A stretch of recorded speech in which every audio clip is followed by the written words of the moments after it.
Gentlemen, we're going to get started with the meeting. Thank you all for being here. Appreciate it. Thank you all home for watching. Before we get started, we're going to have the Pledge of Allegiance to the flag. So everybody, please remove your hats and stand for the pledge, and Councilman Lupinacci is going to lead us. My pleasure. I pledge allegiance to the flag of the United States of America and to the republic for which it stands, one nation, under God, indivisible, with liberty and justice for all. Please remain standing for a moment of silence.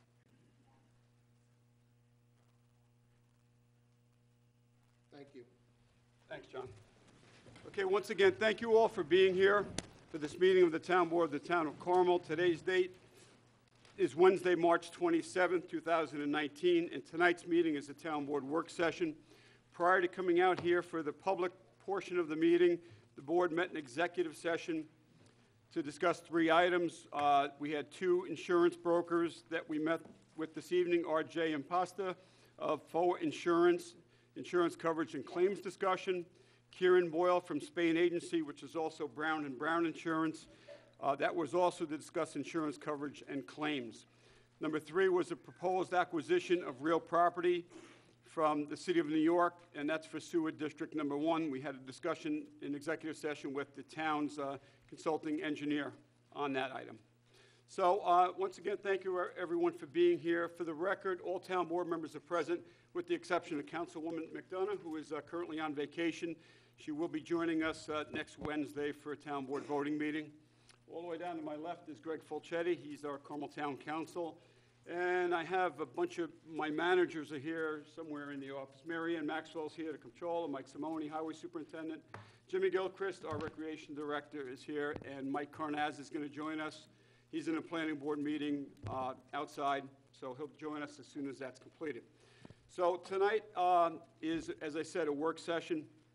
We have 10 items on the work session. We're going to try to go through these items pretty quickly tonight, because I know there's a lot of folks here that are going to be waiting until the end of the meeting for a statement that Councilman Borelli is going to make to the public.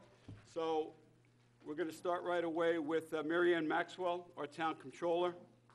So Mary Ann is here for work session items 1 and 2. The first item is to consider budget revisions for January and February 2019. Mary Ann? Good evening. First is consider the budget revisions for January, February 2019. Number 1, in the general fund, we're recording encumbrances forward from the 2018 budget into the 2019 budget. Some of those items include data imaging equipment for $55,000 that we're bringing forward. A total of $173,435 for software conversion and the master plan town code expense. We're also bringing forward $252,000 and change in the recreation, various lines in the recreation budget from 2018 to 2019 to finish out projects. Number 2, in the general fund, we're transferring for salary increases per authorizing resolution. One, salary increases in the Justice Court, another salary increases in the assessor's staff, and then another one is in the highway admin. Number 3, in the general fund, we're transferring for taxes for town property. Number 4, in the general fund, we're transferring for police vehicle purchase per resolution. The total transfer for that to make that purchase is $4,731.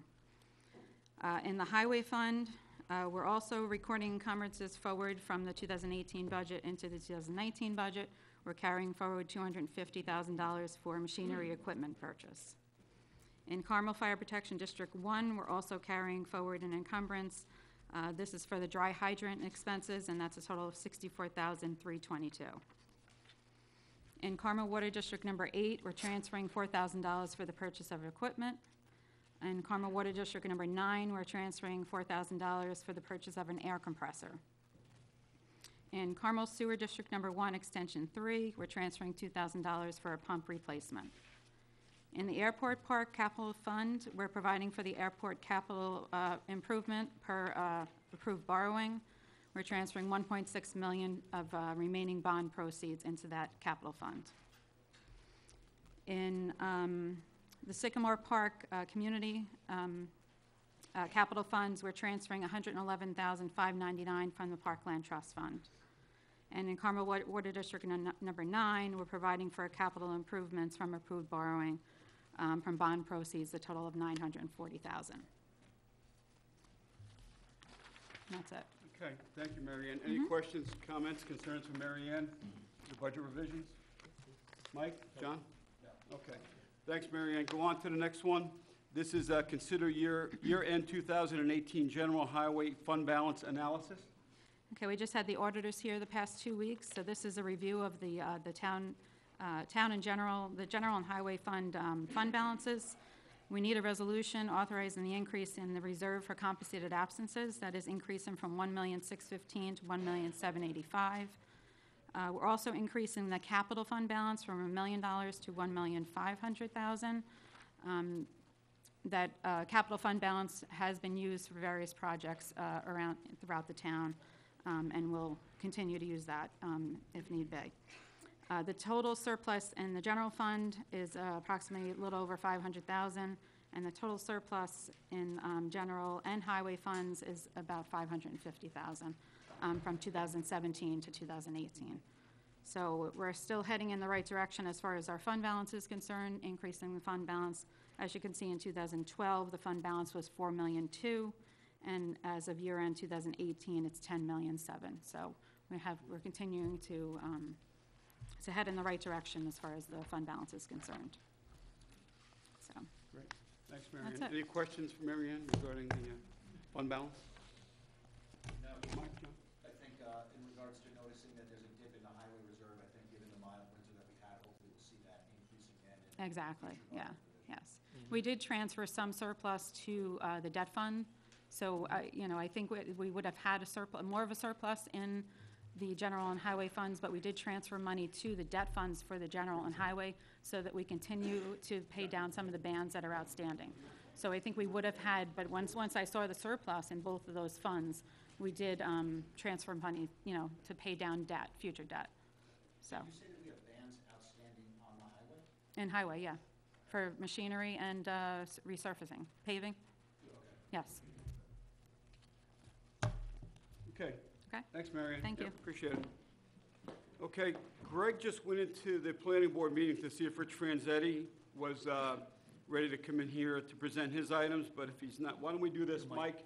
Why don't you come up? And so we're going to skip over 3, 4, 5, and 6.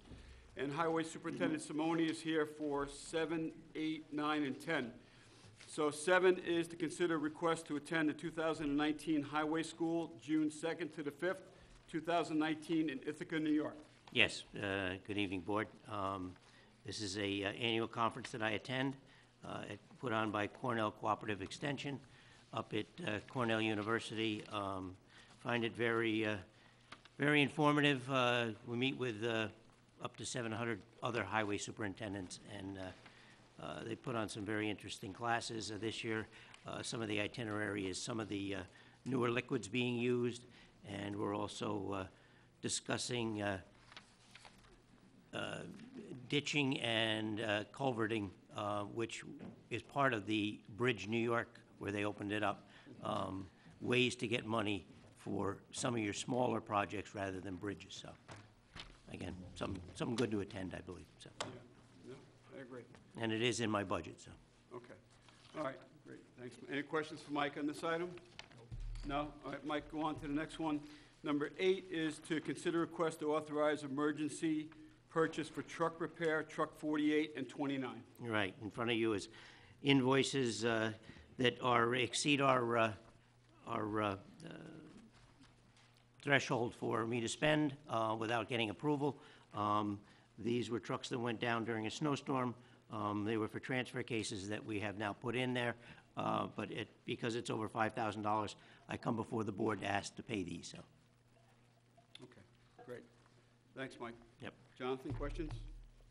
Mike? So these are repairs that have to be made on these two trucks. One is for $8,200 for truck 48, and truck 29's repair cost are $13,000. It's truck 29 is for Kenworth transfer case. Yep. These transfer cases are very expensive. And truck 48 is also for, it's an international transfer case. A little bit less than the Kenworth, but again, they're expensive, but we have to fix these trucks. They went down during a snowstorm, and we've got to get them back on the road. Right, right. Right. That's a definite. Thanks, Mike. Yep. All right, number 9 is Number to- 9 is basically almost the same thing. During the winter, we did have to use one of our in-stock transfer cases, which was from MAC. So we want to have one in stock so that if it does go down during a snowstorm, we have it in stock. So we're looking to purchase one to put it in stock, and you have the 3 quotes from vendors, and Camerata being the lowest price, I'd like to go ahead and purchase that, so. Okay. Yep, fine. Jonathan, do you have any questions regarding this item? The purchase of the transfer case for, I guess, truck 33s, Mike? No, I mean, this is a MAC transfer case. Oh, okay. So it will be 37, I mean, we have 5 Macs in the fleet right now, so. Okay. All right. Okay, Mike? Any questions? Okay. All right. So, Mike, why don't you go on to your last item? And last is truck 33. 33 is one of my older, it's not an old truck, I mean, this truck's still fine, but it's one of the first trucks when I got into office that I put a liquid system into. Unfortunately, the liquid system had failed, and we had Reed, who had initially put the first one in, we had it up there this winter to put the liquid system back in so that we could Yes, it should be 10. Yeah. put liquid on our salt before we put it down. We pre-treat with liquid, so. Okay. All right, good. Any questions, comments for the highway superintendent on any of the items that we covered? Okay. Thank you, you. Mike. All right, Rich? Rich Franzetti, the town engineer, is here for 3, 4, 5, and 6. 3 is to consider request to accept a proposal for the purchase and installation of equipment upgrades. This is for the town of Carmel the video room that's in the back. That was installed in 2004, I believe. The equipment is old. The equipment's been failing. We've been spending money just to keep it up and running. It's time to upgrade the video room here at Town Hall. So we went out for proposals for the upgrade costs for the video conference room, and Rich is going to go over that with you and what the prices were. Rich? Thank you, Supervisor. The board resolution of February 6, 2019, the engineering department was given permission to circulate RFPs for the video upgrades here at Carmel Town Hall. The project pre-qualified a list of 7 vendors. A mandatory pre-proposal walkthrough was conducted on February 25th and was attended by 3 of the 7 vendors we sent the RFPs to.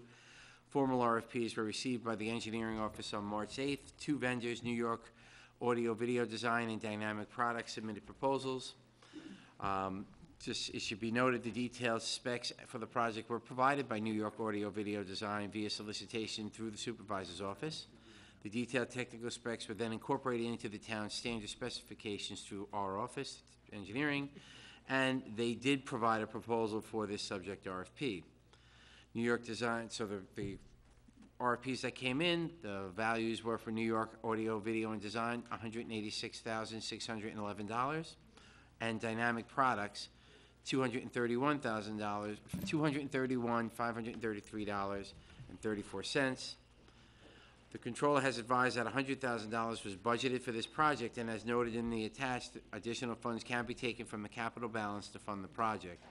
Based on our evaluation of relative cost and proposed scope of work, we recommend the contract be awarded to New York Audio Video Design as the most responsive firm to the town's needs for this project. Okay. Thank you, Rich. And as you all heard, that upgrades to video rooms, studios, et cetera, are very costly. We have cameras in here, 3 cameras in here. They're going to be changed out. We have the supervisor's conference room that is on the other side of the building that also has cameras in it for meetings, smaller meetings with less attended will take place in that conference room. The planning board met there tonight. But all these cameras and all the equipment in that room is 15 years old. It's all outdated. We have to spend the money on this. We budgeted for it. So the money's already in the budget that we collected for the 2019 taxes. So we're going to have a new studio in there, new cameras. All these mics, they're all going to be wireless mics now. These are all hardwired. and that's all failing too. All electronics, all the ports that these plugs into are all original, so this is all gonna be upgraded.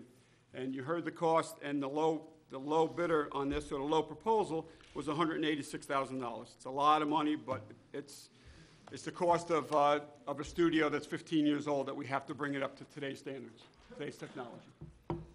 So, all right, Rich, go on to the next one. That's number 5. To consider request to accept a proposal for the preparation of projects, plans, and roof repairs, Carmel Sewer District Number 2. I'm sorry, Rich, number 4 is consider request to accept proposal for the design and maintenance of the Lake Cassie and Tea Kettle dams. I apologize. That's okay. Pursuant to a town board resolution, the engineering department circulated a request for proposal for the reference project, which is the Lake Cassie Tea Kettle Lake Dam Maintenance Design RFP, to 3 consulting firms on February 27th. A mandatory pre-proposal walkthrough was conducted on March 7th and was attended by 2 of the firms. Formal RFPs were received by the engineering office on March 15th, and 2 proposals were received by Weston and Sampson and Shoemaker Consulting. A copy of the cost proposal is attached. The pricing is as follows: from Weston and Sampson for Lake Cassie, $9,900, Upper Tea Kettle Lake, $10,800, and Tea Kettle Lake, $9,100, for a total for that district at $19,900. Shoemaker Engineering in comparison, Lake Cassie, $39,450, and then the Upper Tea Kettle at $44,400, and Tea Kettle at $14,800, for a total for that specific district of $59,200. Based on the ranking, Weston and Sampson was ranked at a 95, where Shoemaker was ranked at a 78.5.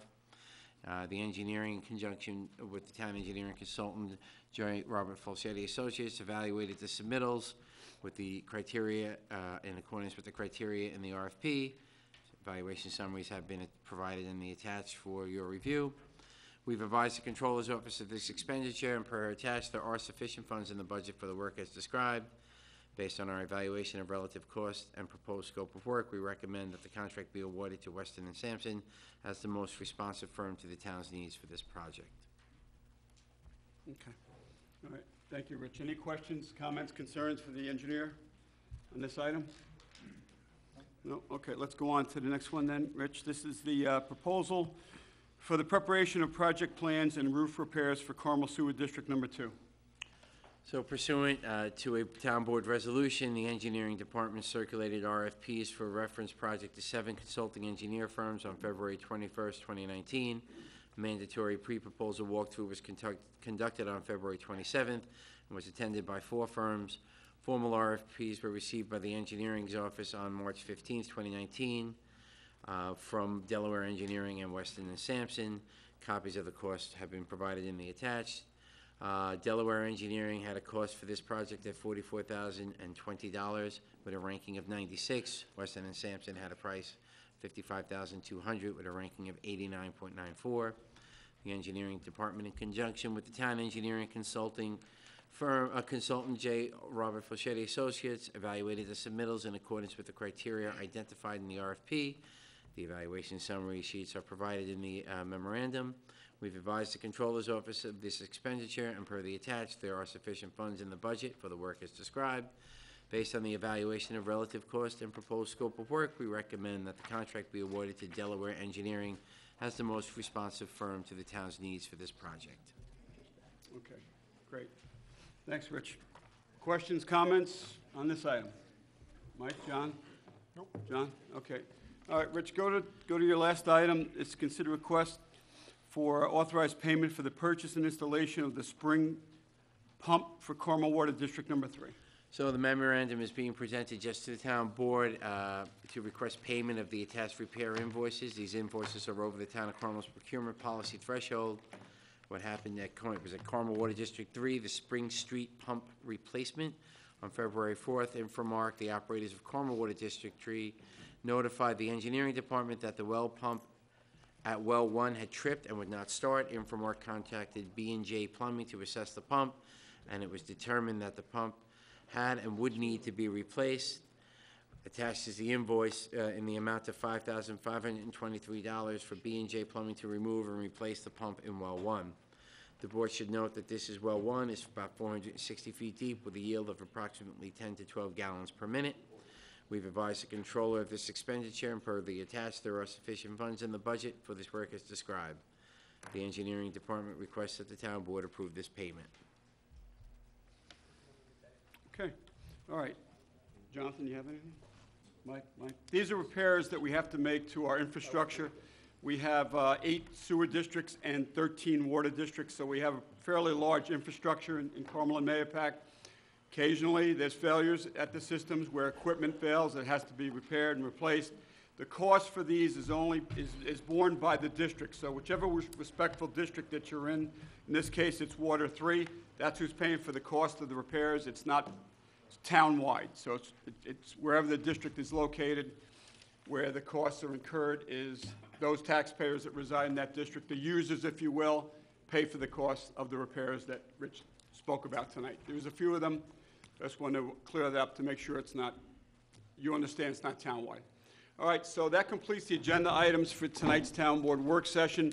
At this time, I'm going to open up the floor to general public comment on the agenda items only that we just covered, items 1 through 10.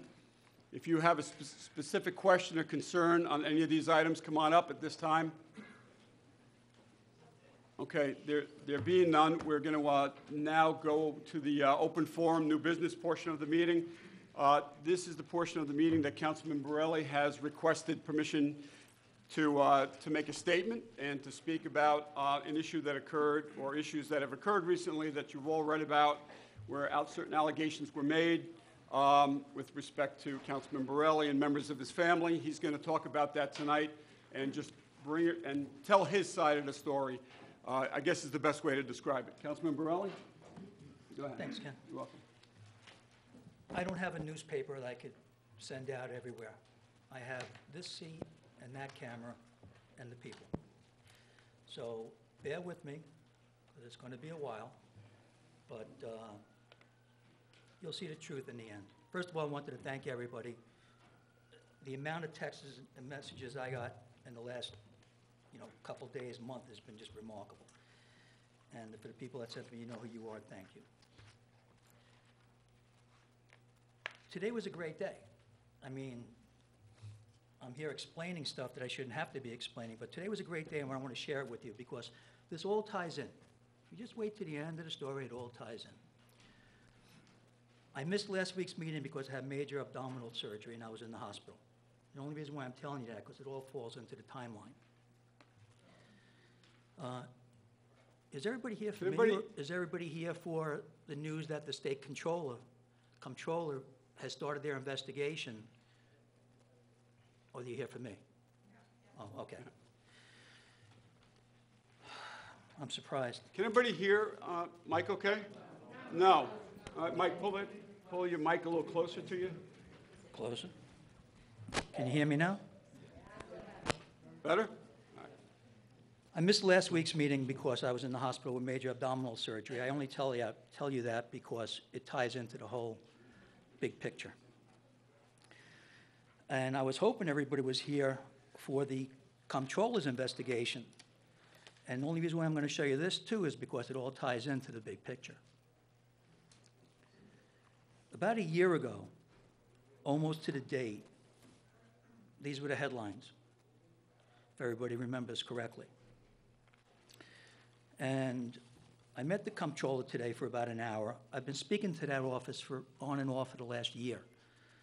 And she is here because of the letter I sent, not on a routine audit, as fellow councilmen have said. And this piece of paper here are the questions I received from her. These are questions no politician wants to answer, believe me, but every taxpayer wants to hear. I want to give you the timeline on this hit job, because that's the only way, you tell me if it's a coincidence or not. You have to hear the facts. Beginning of the month, we get a meeting from the controller's office. We're coming here, we're doing the investigation I asked for a year ago for the taxpayers. In March, how many articles can you write about the same thing? How many times have we heard about Swan Cove? How many times have we explained it here? On the 24th, a giant article comes out. The 18th, I'm in the hospital. 25th, the audit starts. Payback? I don't know. You guys tell me. I'm a big boy. I could take it. Every article you read, it's always just my name, Bob Buckley says, the newspaper reports. It's actually interesting that a couple other names popped up in the last article.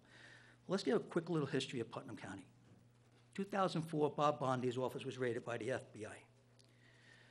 2010, Vinnie Libel's office was raided, and we all know what happened there. Before that happened, I don't think anybody knows the first time I ever met a Robert Buckley. I was in my office in my new building, and I put a political sign out for the first time in my life, because I hate political signs. And it was for Mary Ellen Odell.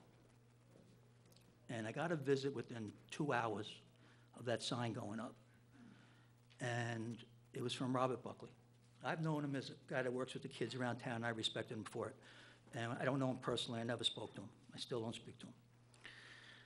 But he comes in and he goes, "What are you doing?" He goes, "You can't go against Uncle Vinny. Nobody goes against Uncle Vinny. What are you doing with a Mary Ellen Odell sign up?" I says, "Bob, you don't know me and I don't know you. Vinnie Libel's a thief. Everybody knows it, and you work for him. Get out of my office." That was my first meeting with Robert Buckley. I guess it didn't go over very well. The rest is history. It's 2019, and someone somewhere is still worried about a lot of stuff. Sometimes real change takes 2 or 3 elections.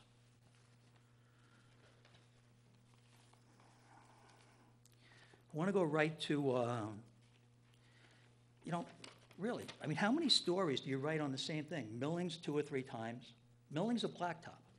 Do you know how much blacktop surrounds the lake? The millings are stored on top of blacktop. There are millings stored everywhere. Go down anywhere you see millings are the newest thing they use for fill on top of blacktop. I mean, the same repetitious story over and over. My ethics report. Now, again, bear with me because, honestly, I did all this myself. My daughters didn't help me. Okay, so I'm not college educated. I'm lucky I got out of high school. On my ethics filing, I never did one before. No excuse. It's confusing, though, which I will show you. I also asked 3 people, some of them sitting in front of you, that have many years' experience. I was told to fill it out exactly like I did. I disagreed and said after that, and I'm saying it today, this is going to come back and bite me in the butt one day. I guess last week was the day, right? The bottom line is this: it's my fault, okay? I'm an open book. I've stood at that podium for 25 years complaining of the taxes my partner and our families pay on what we own. Never. I had and have nothing to hide.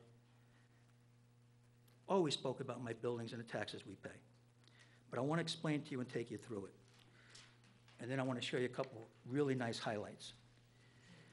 On the ethics filing report that I have to fill out, number 9 says earned income. Do not list such unearned sources of income as interest, dividends, distributions, or capital gains. That's what it states in the filing. Mr. Wilson has made big news about that in the article, that I didn't put down where my income comes from. He wrote, Borelli, 65, disclosed that he was retired with his only income exceeding $1,000 in 2017 coming from Social Security. Now, I'll ask the accountant on the dais in front of you, but IRS rules are the same as the rules for the ethics filing. Rentals and real estate are reported as dividends. They're not reported as earned income. So that was correct. I was correct. The reporter was flat out wrong. That's just one instance. We could almost keep track, but it's too crazy. Then a couple of the comments he made. Here's one I actually liked. He quoted me as saying, "I'm in the office at 5 in the morning till 6 at night." He's right. I told him that's how you become successful. You work hard. But here's where he writes it again. "Elected officials are also required to list the source of any income earned in compensation in excess of $1,000. I did. But if anybody reads that and doesn't understand the law, they'll think I omitted my rentals and my income from properties or investments I have. I didn't. I filled it out exactly as it's supposed to be.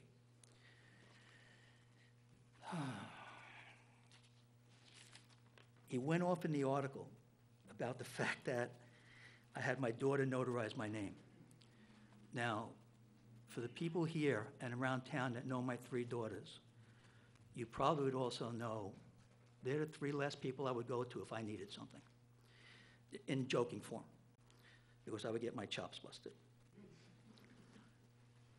My attorney wasn't here when I was bringing this back, and the other person I used for notary wasn't around. So I went into my daughter's office, my tail between my leg. I says, "Emily, I need my signature notarized." She points to the wall. She says, "That'll be $2 and your driver's license." If you think she didn't take the $2, you're wrong. She took the $2.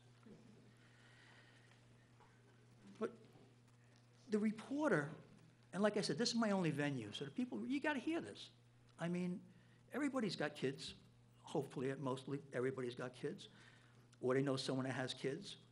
This reporter attacks the fact that my daughter notarized a form that was wrong. She didn't notarize a form that was wrong. She notarized my signature. And then to carry on social media, to have people complain to the Bar Association on something like that, that's what was done. So, I mean, that's kind of pathetic. Again, bear with me because it took me about 3 days to put this together, in pain. But that's okay, because I'm doing this with a smile on my face. As far as I'm concerned, today was one of the greatest days I've had in this building. All right? That state comptroller is going to give every single one of you out here and at home exactly what you've wanted for years. I want to also tie in the police report and the headlines that say disturbance caused in Town Hall. Since day one, people have tried to get me to lose it. It's like a sport to them, all right? And I think I've shocked everybody that I've been pretty cool up here. I haven't lost it yet. But it goes on. This reporter called my cell phone, my office, my daughter, 25 to 50 times. Documented, proven, phone records.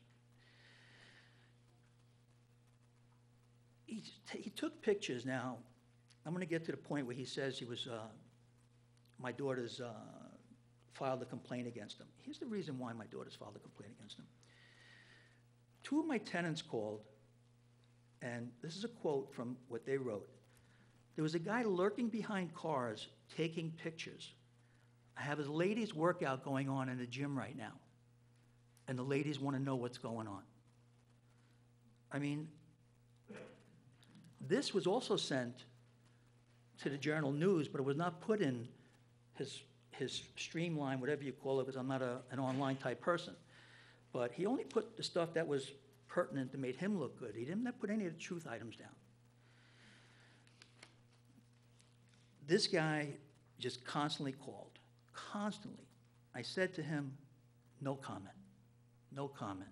I said to him, bye. I hung up. I've lost track how many times I told him to kiss my ass and hung up. Excuse me.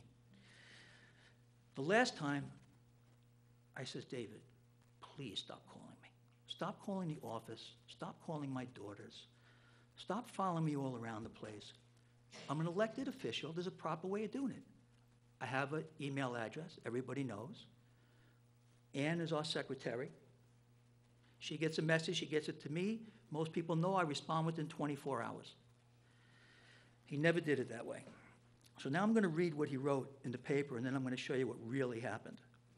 And then we're going to have some real great video highlights, because the reporter must have forgot that that camera's on 24/7. It's not that camera. And there's one in the lobby that's on 24/7. And there's one in the back room that's on 24/7. And they're all on here. He actually foiled this Friday, and he's not around. Isn't it interesting that a board member's out 3 weeks on vacation in March when all this hits the fan, and that the reporter's on vacation now, and Bob Buckley's on vacation now? Everybody's out of town, except me, facing you guys. All right, this is what he wrote. Before the town board meeting on March 13th, Tax Watch asked Borelli why he did not list properties he currently owns.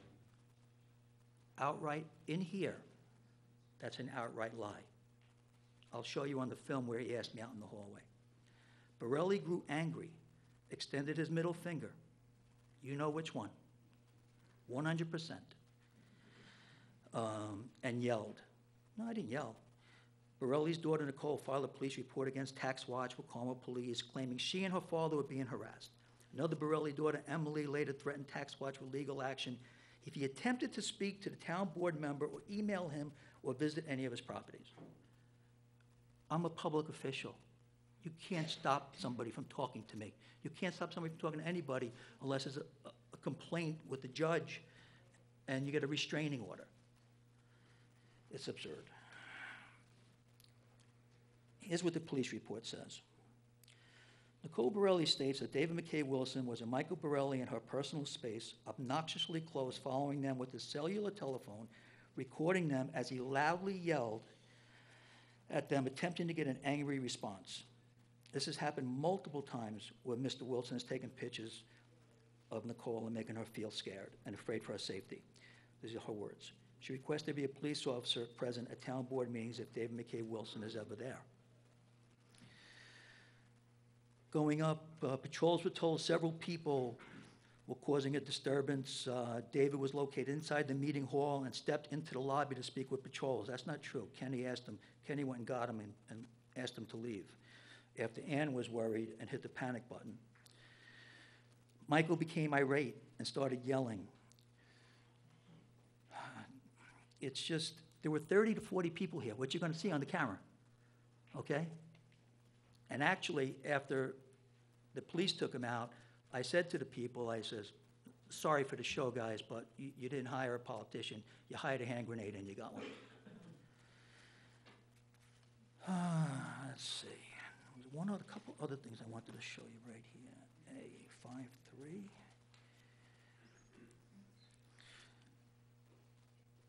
He claims another daughter filed a harassment complaint, questioning to her and her father prior to town board meetings. Anybody can question me prior to a town board meeting. It was the way he questioned me. But if you read in the paper, you don't see it. You're going to see it tonight. And he says, one of the daughters forced to take legal action against you, to stop stalking, pursuing, conducting surveillance, taking unwanted pictures, banning you from the properties. You can't ban somebody from Verizon. You can't ban somebody from a Toro's restaurant. Okay? It's public. What the police report was to stop taking pictures unless you're out there or you knock on the door first. We own 2 gyms. One gym is full of hundreds of little girls, and the other gym rotates ladies and men. The legal letter was to make them stop taking pictures. What do I have left on this? That's really it. I mean, he foiled for this Friday. I guess he realized that cameras in the place. So, bottom line of my ethics filing, it'll be amended to show the several buildings that I own around town, together with my partner, together with my daughter, who bought out my late partner. Anybody want to watch TV? All right. Real quickly, I came out of executive session, and he ambushed me in the hallway in the back where he shouldn't have been. He's only allowed in this area. camera in my face, followed me walking backwards all the way here. That's the back where he shouldn't have been. And followed me all the way here. I put my stuff down like I do every Wednesday. We showing all four at one time? No, I'm just doing one at a One time. at a time. Okay, sorry. You guys be the judge. It shows three. You guys be the judge. You'll see it. Came, he followed me. Now watch how close he is and watch my mannerisms. I want you to hold that though when I say something to him, because I want to tell him the truth of what he said. That's it. That's done.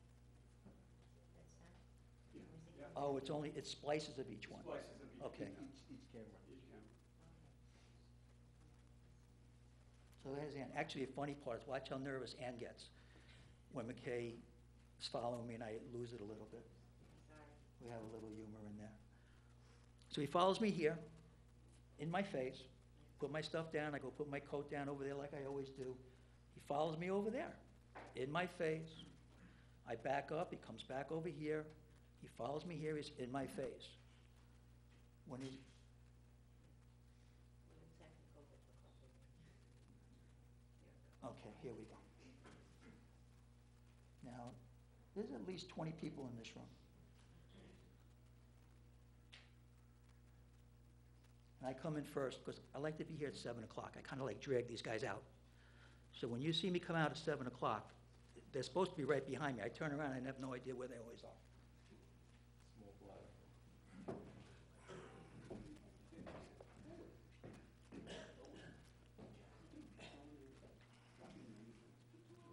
Is it going? Yeah, it's going.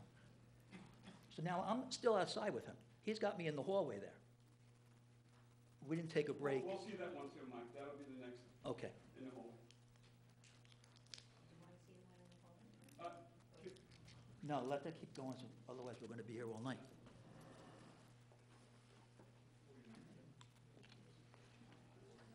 Yeah. Yeah.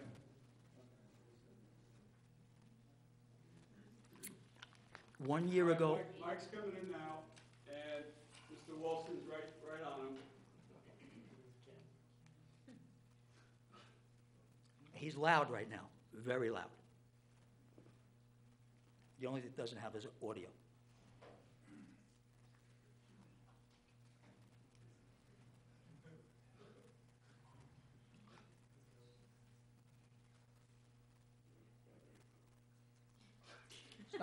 Stop right there. Okay. In the newspaper, this is really important. There's very few things that set me off. The only thing that really sets me off is family and close friends and my partner. He asked me several times why you didn't get a building permit here, why you didn't get that. We explained it to him thousands of times. He asked me coming out in the hallway, you don't have a permit for this, you don't have a permit for that. I explained it to you 1,000 times, I can't explain it anymore. What he told on the police report was that he asked me, how come I didn't have a permit for something? That's not what he said. He's leaning over here, and he said to me, and he has the recording too, so let's see if he produces that. He said to me, if you told me you're retired, why are you working so hard? And I'll be very honest with you. Well, actually, he says it in his newspaper article, that I yelled at him something about my partner who lost his leg. All right? So yeah, I've been very tired. I've been very cranky. I'm doing a lot of work, especially in this building. That's what he said. That's what set me off. Go ahead, continue. Now watch how close he gets. And watch where I put my hands.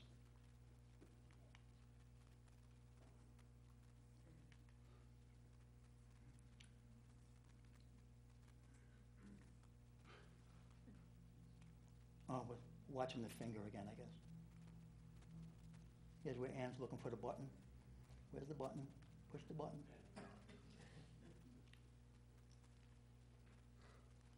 That's when he said it. And he knew what he was doing, because we discussed this many times. Now I'm gonna get right in his face with my hands behind my back. My daughter was worried I was gonna whack him, but I'm not that crazy. And plus, I'm 66 years old. I put my hand behind my back, and he continues. Where are the police? Where's everybody that's going to the bathroom for 15 minutes while I'm out here? Still going. Still going. Naturally, somebody can't mind their own business, so she's going to save me.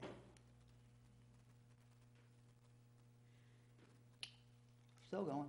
Oh, another picture of my daughter. If I tell you this man has taken 25 to 50 pictures of my daughter in this room, sitting back there with her coat over her when she's cold one night, there's actually a picture in the paper of her waving hello to him, so I said, just smile, take a picture of him. This man definitely has a problem that needs some type of therapy. Okay, there's no question about it. Any parent that has a daughter that had this character take as many pictures of him as he took of my daughter would have hit him in the face. He's still going. You realize we're not here for just 1 or 2 minutes. Now, I'm wondering if all my buddies set me up out here while they're just waiting back there watching. I thought about that, honestly. Still going. Where's the cavalry?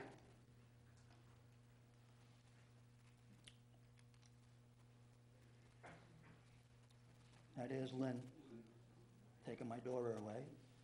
Calm her down.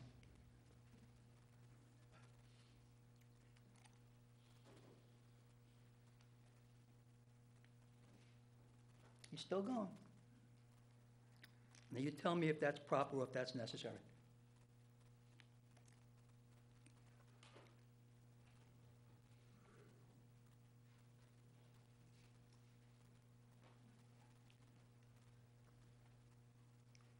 Now, in his newspaper, if you read it, I became aggressive to him. Now, if anybody reads that, that's what it sounds like, because that's what he wrote. Anybody on TV that wants a copy of this video is welcome to it. Contact me.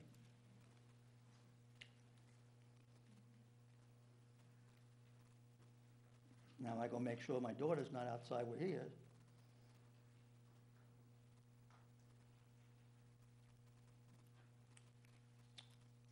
Then Bob asked me a question. I would think I was teasing him. How come you don't act like that?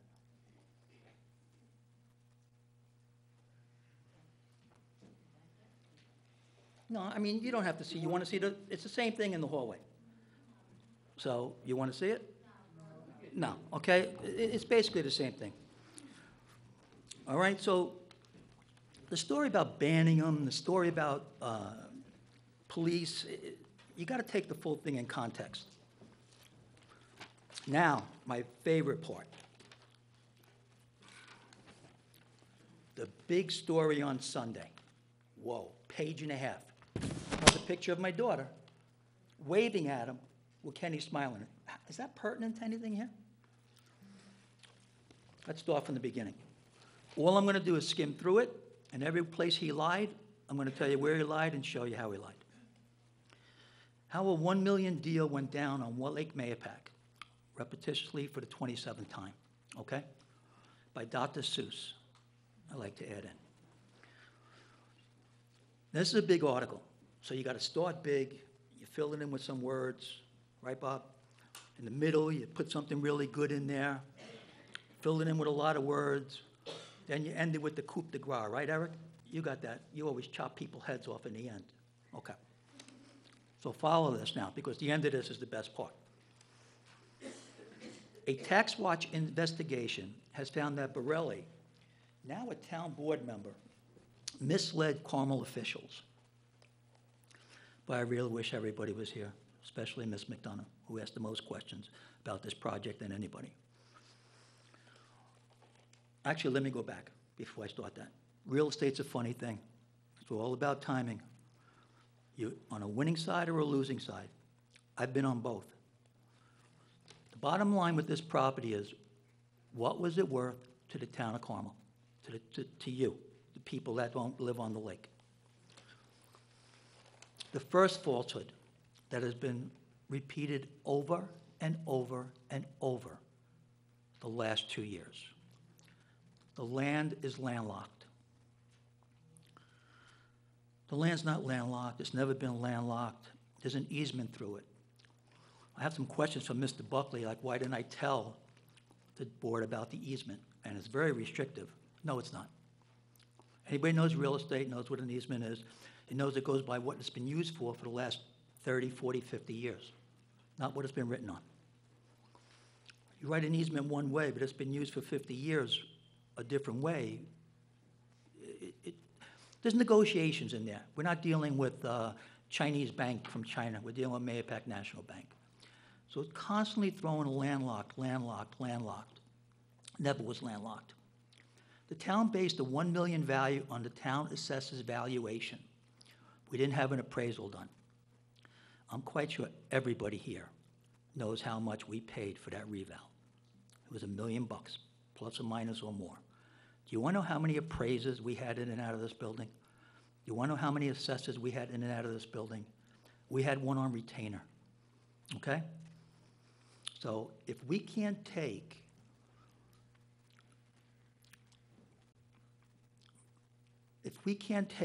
the experts that we hired for the town, you want to spend another 10 grand? I didn't want to spend another 10 grand. It wasn't my decision, though. Don't forget, I wasn't here yet, which I'm going to get to later.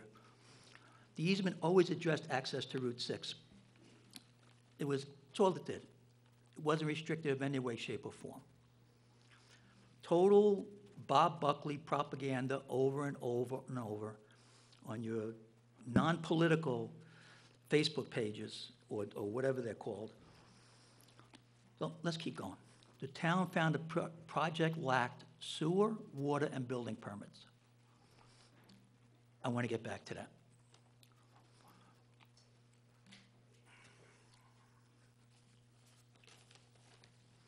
Now, here's the big one. A day after the story was published on LoHUD.com, State Senator Peter Harkman, Lewisboro, on Friday called for an independent investigation of the matter, which he said could restore taxpayer confidence in the system and allow those accused a fair hearing. Carmel Supervisor Kenneth Schmidt welcomed the review. Couple funny things. Wilton called the senator. He sent an email to Ann. Ann sent it to me and says, you want to respond to the senator's open investigation? I go to Kenny. I go, Kenny, what is this? This guy's playing again.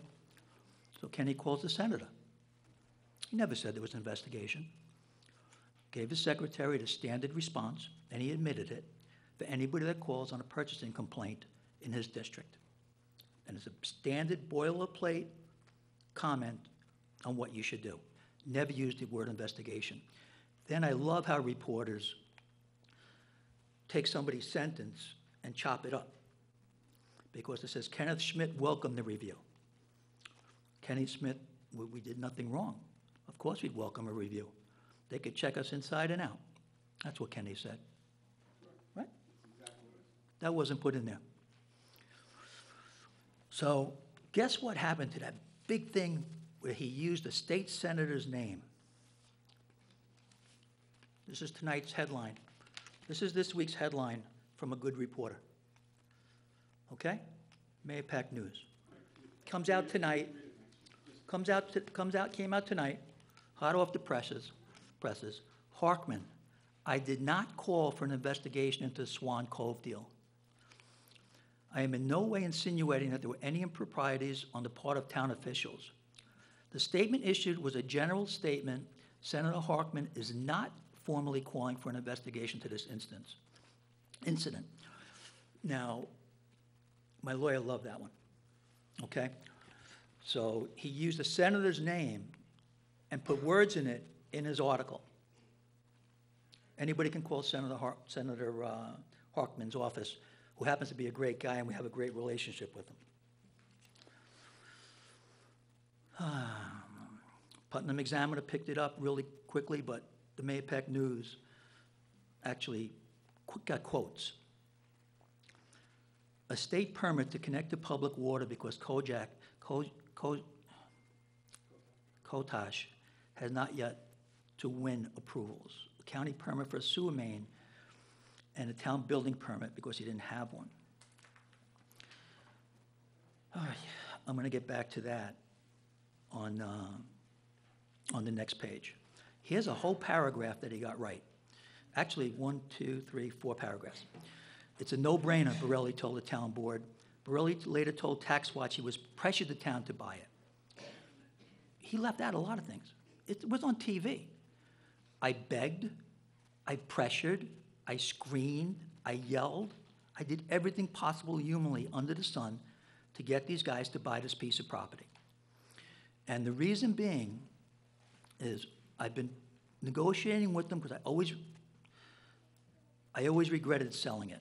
I knew it was just a perfect piece to tie in downtown. And you know the funny part that nobody puts in here? That it's just me. It's always just me. I mean, Jonathan was the point man that set up the meeting. It's always just my name. I mean, I wasn't on the board. I couldn't contact the guy and say, hey, we want to buy your property. I was there for the meeting. But you know, none of that's ever in there. But when I was begging, and anybody can go back to the videotape, which he says on the videotape, listen on the videotape what I'm telling everybody. And only Frank Lombardi would understand this because he was on the board back then, and him being a real estate attorney would understand both ends of a real estate transaction. This man spent a lot of money, which I'm going to show you here, make 38%. He spent a lot of money dealing with the DOT, which is a nightmare. He finally had his DOT permit, and he was ready to post his bond. He said, I'm posting my bond. Make your deal, get off the pot, do whatever expression you want to use, because once I post that bond, I'm going, I'm building. They never say that. They always say I was pressuring the town board, but if you listen to the videotape, it says he's getting his bond, it's in place. Again, Borelli, he helped negotiate the deal on the town's behalf after he won. The big page. It's not too much on this one. Then he goes to Kenny that you overpaid. If it's worth $9.25, why'd you pay $1 million? And the fact that Kotash, attorney Valentin Dejanovic did not return phone messages. Valentin Dejanovic is one of the well-known attorneys that does more real estate closings than probably anybody I know in Westchester and Putnam County.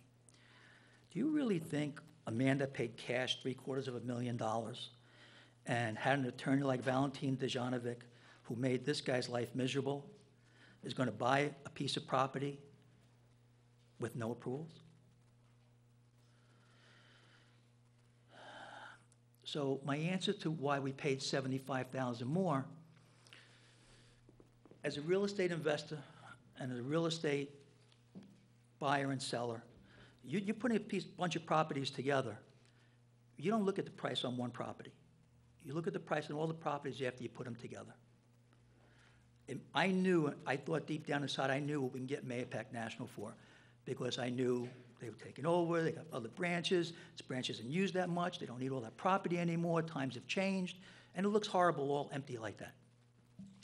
So sure enough, we negotiated the deal, Kenny and myself, hard negotiations. They had some tough guys on their side, for $395,000.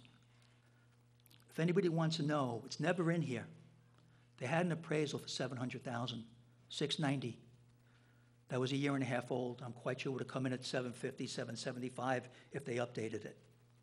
Not only were they willing to sell us all the property for $395,000, they were kicking in another $50,000 to pay for their own improvements on their drive-through area and their sidewalk, which me and Kenny negotiated with them that we would do during the construction process, so we can control the construction process and not affect their bank. So if you want to look at the whole picture, we didn't pay $75,000 over. We paid $250,000 under what it was worth. Nobody ever says that. Now, here's a great spot. This is, throw in a couple of cheap shots, which are really good. other members of the all-Republican town board. Let me tell you guys, I've told you when you elected me, I didn't want the endorsement, okay? I'm a registered Republican because Nixon gave me the right to vote when I drove a cab when I was 18 years old. I don't follow anybody. I think that's why you voted me in. This one, these I love. We took Mike at his word, said Town Board Member Jonathan Snyder. Thanks, John. Ms. McDonough asked questions like you couldn't imagine. That I did not know, Lupinacci said. The taxpayers can get mad at me. I'm only part-time, and I have to rely on the professionals. Thanks, John. What did he say against you? That I did not, we didn't have permits. That I did not know. Now, I know what he did. But I didn't know. Then let me finish. So you're admitting you didn't know that there were no permits? No, I didn't know that there was, yeah, I didn't know there was no permits. Okay. Thank you, that's good. Now, these gentlemen have been on the board pushing 8 years, okay? Joel, you recognize them, okay? They know the planning board members. They know the system in the town, okay? During the last year, we spoke to a dozen lawyers, showed the engineer picture on it. When you get an approval from the town of Carmel and it's subject to something, you'll never get an approval, and believe me, I know, my partner and myself have gone through this for 25, 30 years. You're not going to get an approval subject to something large. You're going to get an approval subject to something that's a rubber stamp. Now, there's a comment here about we didn't have a sewer hookup permit. And he makes a comment down here, Borelli maintained that he could have obtained a sewer permit because the cottages were once connected to the sewer. Guess what, everybody? They're still connected to the sewer. Right now, we can all go down. There's a big round thing over there. Everybody here can go to the bathroom in it.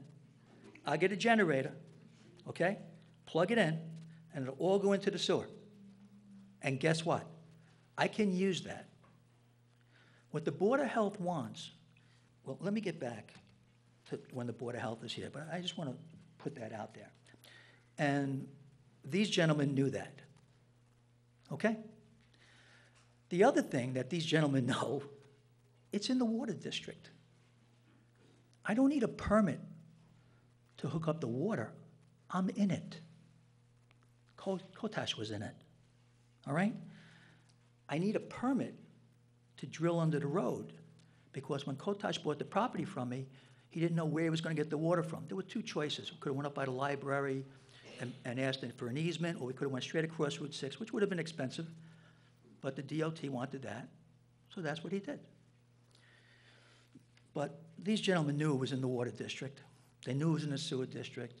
They knew it was connected to the sewer. Thanks, guys. Here's the one that my grandson really liked, 7 years old, okay? We'll get down to some more cheap shots. Borelli's lakefront mansion with 5 bedrooms and 4,000 square feet of living area is on 2.7 acres. He got one right, 2.7 acres. I'm really proud of that too because it's a beautiful piece of property. My grandson, because I read it to him, I said, you guys got to read about Grandpa, good and bad. Grandpa, you got 3 bedrooms. In Nicole's bedroom? In Katie's bedroom? No. Katie said to me, Dad, why do I have to sleep in the attic when those big black butterflies always got in? What did you do with those other 2 bedrooms? Now, you know where he got that information from? The great investigating reporter? I go upstairs to Glenn Josie's office. I go, Glenn, where the hell did he get this from? I said, you can't make this up. He goes, I don't know. I'm looking through everything. I don't know. Let me go back. He got it from the 1995 reval on a drive-by where the guy looked in my house and estimated the square footage in the bedrooms. Anybody in this room can push a button and see the house that I live in, okay? It's 3 bedrooms, just over 3,000 square feet. I'm very proud of it. I worked very hard for it. And I love where I live. Then he comes down to the point of winning permits. then I kind of jumped around. Every builder, every lawyer that's in this place knows you don't win permits. When the planning board gives you a final, you have a final subject to things that you have, it's a checkoff list. Go get your Board of Health sign-off. Go get your sign-off from Mike Carnazzo or whatever. Bring it back to us, we'll stamp it. Then you go to Carnazzo and get your building permit, post a bond. Nobody ever posts a bond. Nobody ever gets their final permits till just before they start construction. Why lay out the money? And it's very routine to extend your permits, which is being abused right now. And we actually corrected that this year because I pointed it out it's being abused right now because I'm familiar with the system. People have extended their permits for $1,000 on million-dollar projects for a dozen years. Now we have a serious fee if you want to do that, or go back and do it again. DOT delays, now here. This is another one where he really got me. That just, Director of Engineering, Board of Health now, okay? Michael Bazinski said 2 weeks after Borelli applied for the main in August 2012, the county sent his engineer a list of questions to answer. That's how they do it. I applied for my sewer hookup. He sends the engineer a list of questions. What kind of pump are you using? What type of connection are you using? He looks at it, he approves it, he signs it off. He can't deny it. He could adjust it, modify it, ask for something different, but he can't deny it because I'm already in the system. And that's why I always left it connected. That's why the cottages always stayed up, because it's pre-existing non-conforming. Now here's where it still bothers me. Bazinski says after that, and he quotes him, "That's where it ended," said Bazinski. Very poignant words, because that is where it ended. Just after that, my partner had his first stroke on his downhill, getting his health back situation. And the project went into limbo for 2 or 3 years. He had a lot of health problems. He's back now, he's good, and he's going to be fine. But this is a story that Wilson and the whole town knew forever and ever. I mean, there was no secret about it. Also, going back to the thing about this permit and the permits, it was listed by brokers. It was listed by one of the foremost brokers in the county. Kevin Dwyer has been here forever. Okay, it was shown by Larry Zacks. You can't list something unless you have your permits. Okay? And everybody knows that except Mr. Buckley, who constantly threw it out there for the people that don't understand, and to make me look bad. Forget it. Going down to the end. We're almost done, then I'm going to give you a little summary. This guy made $200,000 selling it to the town. You know, I flipped it to him, he flipped it back, I brokered the deal. This guy came out like unbelievable. Paid over $700,000 for it. He had 2 years of taxes over $60,000. He had over 2 years of cost of funds at only 4% is over $60,000. He had closing costs. He had insurance. Don't forget the cottages were still standing. I have all his figures. He had over $900,000 in the property. Then he had some engineering, and we all know how much engineers cost, and miscellaneous application fees. So this fable is total toilet paper. I don't know, maybe you or Jonathan want to use it for something. What are you implying, Mike? I'm implying exactly what you said before, What? that I misled you guys that you didn't have permits. It quotes you in the paper. What else did it say, Mike, in the paper? Um, What else did it say in the paper? That's all it said. No, it didn't. I didn't know, and I apply on my professional services, No, you're doing which the I'm going to same- go back to. You're doing the same thing that David McCabe Wilson does. Oh, no. Sensational writing and No, I'm chopping not. up the words. I'm pointing out, And what was my other comment? I did not solely rely on Mike Borelli. Say I it. relied on the professionals. thank you, because I'm going to use that later. So what? That's good. I'm not, I'm saying is, I'm just trying to straighten it out. Why do you gotta be innuendo? Just come out and say it. You're doing what the reporter's doing to you. Just come out and say it. Put it on the Mike, I record, actually say do have a it. question. I'm going to put on the record after the, If you said that he paid $750,000 cash, how does he Yeah. have 4% holding costs? excuse me? If he paid $750,000 cash, as you just said, how does he have $60,000 in holding costs at a 4% note? If he, what, you have $750,000 in your pocket? You would just. I You said, if you said he you, bought it for cash. if you go to, he bought it cash. So how What's does the he have a value of his cash 4%? to him? But that is not a Okay. dollar-to-dollar cost. Mike, we can go on I with know this for what days, you but do, if you don't John. mind, finish what you need. You could finish, you could say whatever you want when I'm done. Mike, you had a very compelling story that could apply to, and grab the public, not just your friends here, but even TV. These are all my friends? I believe so. And there are friends too, but. And tenants. These are, everybody in this room is my friend? For the most part, I'm gonna say over 95%, 99%. So I fill this room up with 99% my friends. You don't think so? Again, I don't know who a quarter of the people are. I know who half the people are, and maybe 10% of my close friends, or friends, Okay. or people I know. Okay, so they came for this topic. So taxpayers came for this topic.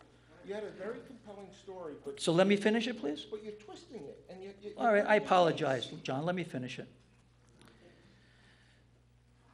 All right, the summary. I took this job knowing this day was coming. After the letter to the controller, it's obvious this is a hit. Buckley, Wilson, a couple of social media guys, and I really believe a big, deep-pocketed outside developer is behind this also. I gotta let you know something. I'm an addict. I work, that's my drug. I'm working harder in retirement than ever before for my family, my community, which I love, and my history of support proves it. I took the job, no donations. I'm donating my salary and the benefits. Carmel's way up. Thanks, Greg Elner, if you're here. He's dispersing Carmel's money. They're up around almost 20 grand. Mayapack MSA, I'm not gonna beg you to take the money. Michael Stern, you're failing me, wherever you are. That's my son-in-law, he's out there. That MSA only took like 3 or 4 grand now. I'm not gonna beg them, Carmel, you want more, come get it. And I spend a lot of time on the job. I had 3 main goals. Stop the waste, bull crap to the public. That was stopped today with the state comptroller. And you're gonna all be very happy in several months. Second thing I wanted was to get the water rates in Water 2 fixed and fix the system. We have a couple great things in the fire. All the board members are working on it. And 3, I wanted to beautify downtown Mayapack. I can take all of this. I'm happy.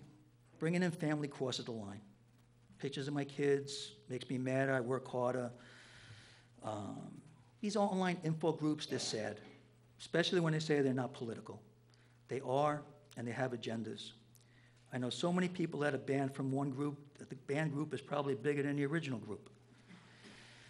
It's all dangerous stuff you watch if you look at this stuff, because after a while, when you see it so many times, you believe it. You want to know the truth? Come here on a Wednesday night or watch TV. Kenny was talking about how much that TV cost.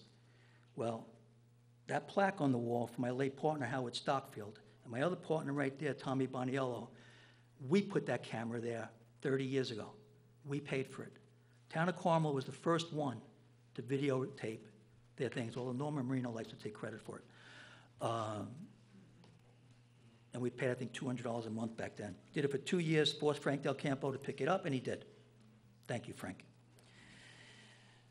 A couple of apologies I want to make, and a couple of statements I want to make. I had a email from David Wilson on Friday. Will you resign? Yeah. I don't think so. Okay? But I gave everybody my word, and I'm running one term only. But I will say, if the next person that runs for supervisor after Kenny is not somebody I trust 110%, I will run for supervisor, and I will donate all my money.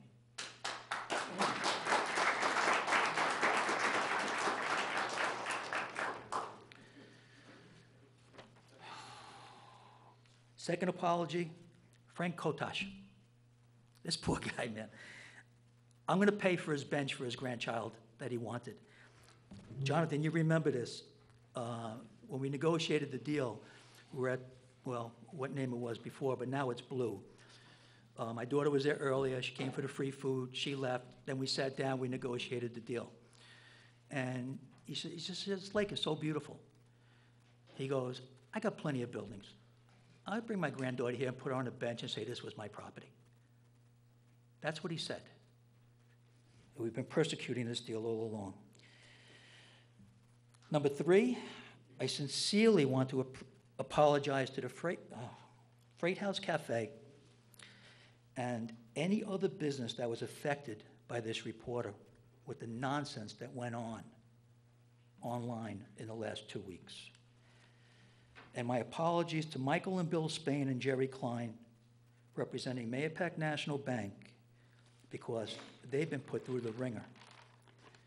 And to be very honest with you, after 1 year of negotiations, 2 weeks ago, I said to Kenny, game's over.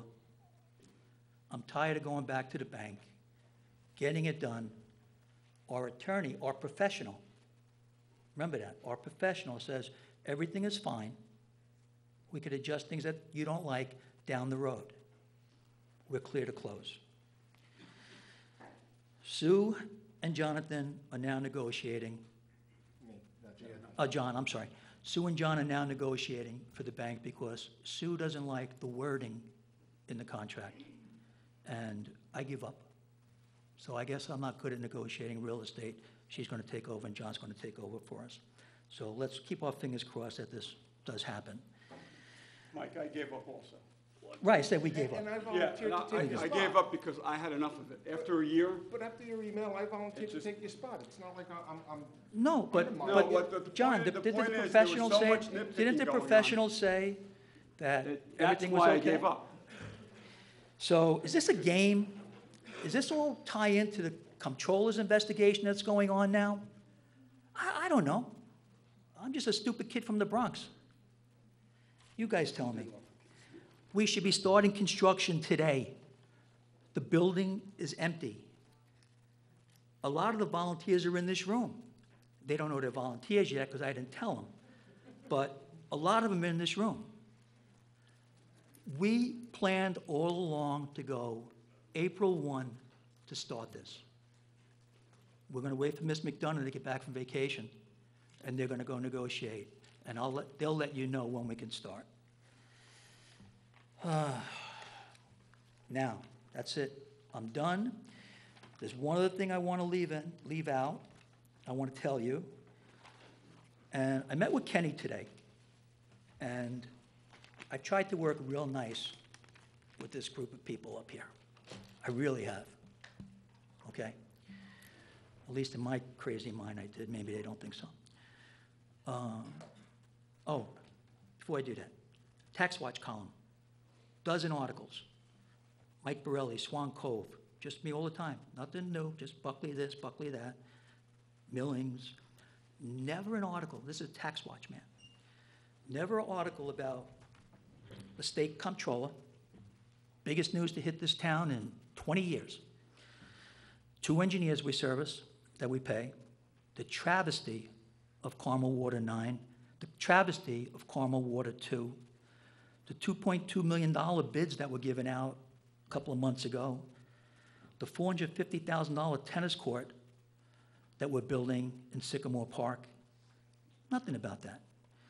But somehow, from executive session and on papers that are marked lawyer-client privilege, Bob Buckley seems to be getting information about deals that are happening.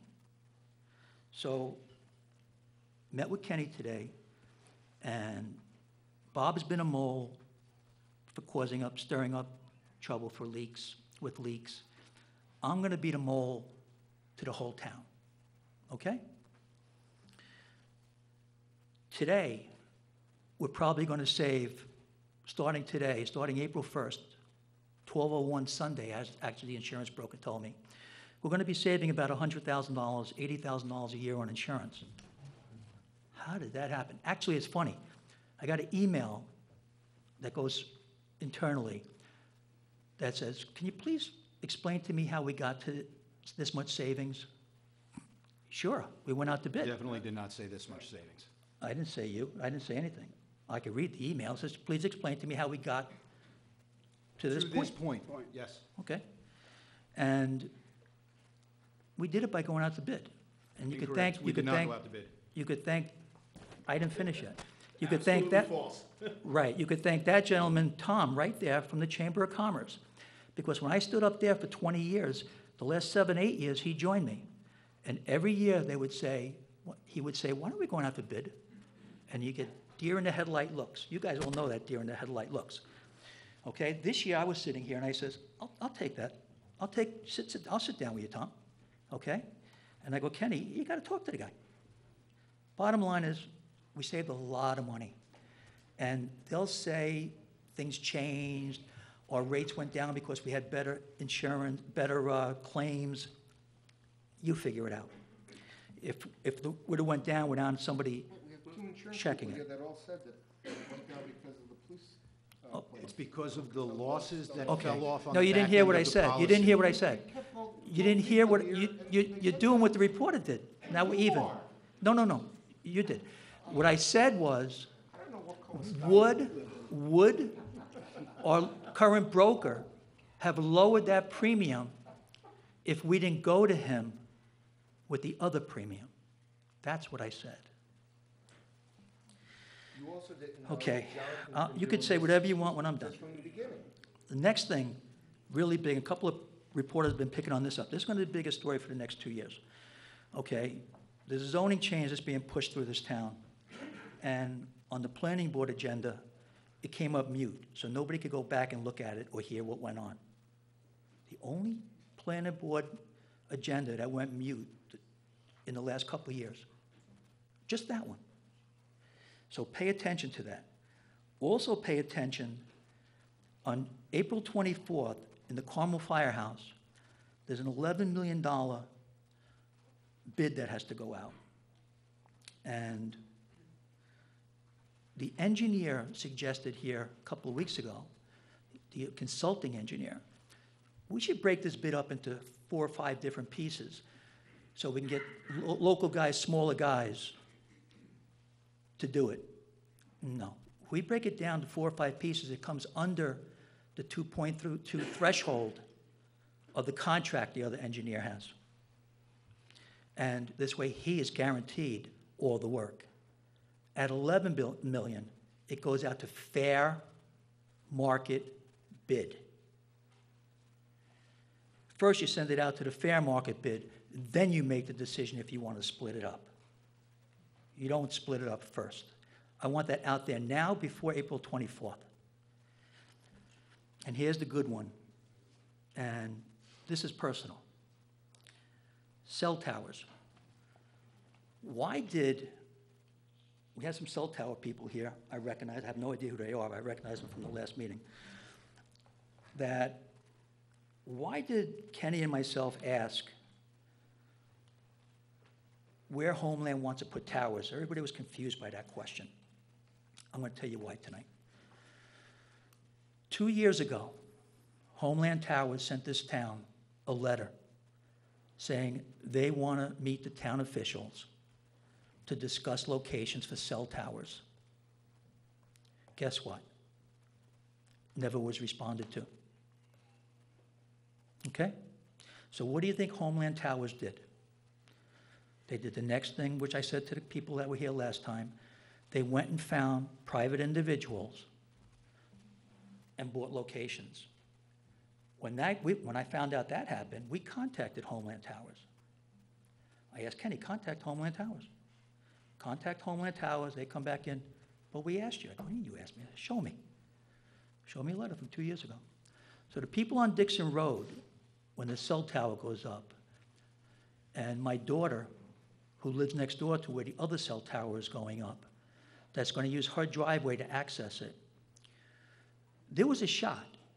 There was a chance that they didn't have to go there. That's all I have to say. That's all I have to say. Okay? I'm not running for reelection. You can't vote me out. But whoever's running for that seat better be good.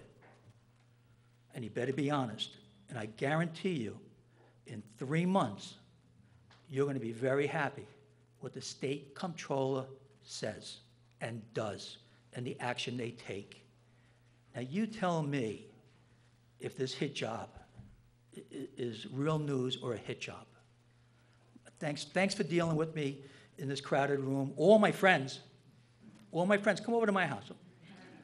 Okay? It's 4,000 square feet. All right? But thanks for hearing me out, because I don't have the Journal News. I have a couple of, I think, honest reporters here. That's it. You guys can say whatever you want. Thank you.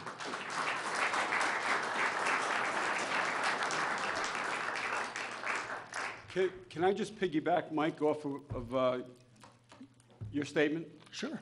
There was a story that the same reporter, David McKay Wilson, wrote, maybe it was last week, that the New York State DEC reopens the investigation to the millings. You left this one out.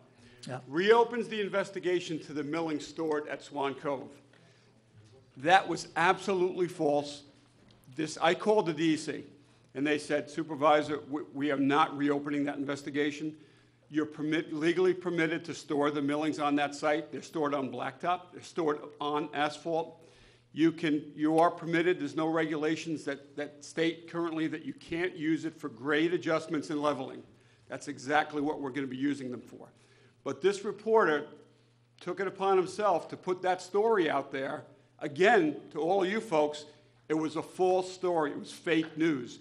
He made it up. He wanted to sensationalize his story and continue to go after Swan Cove and the bank dealings.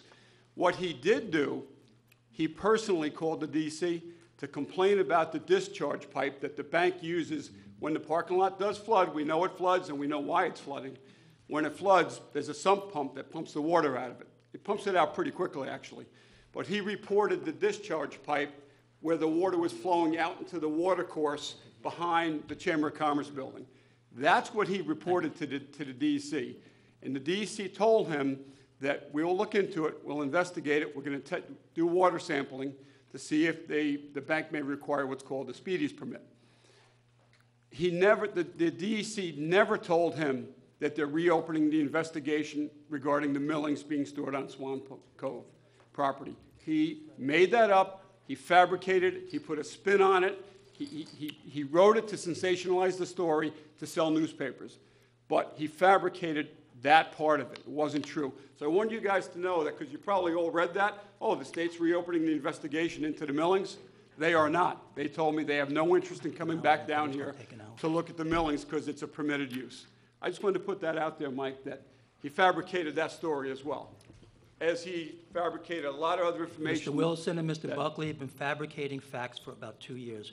Mr. Buckley is a disgruntled former recreation commissioner that made scenes in here that were embarrassing to himself and the town. And actually, because this is going to be on social media if I don't do it, I'm sorry. I forgot about this. He put on social media questions, and I want to answer them. Well, you know what? Let's see if anybody else wants questions. If not, then Bob can come ask the questions himself next week when he comes back from vacation. Although, there's one thing I like here. Please don't get aggravated and take this personal. Thanks, Bob. This is a great opportunity for you to clear the air about lingering issues. Mr. Buckley, the only lingering issue is you. Please stay in Florida.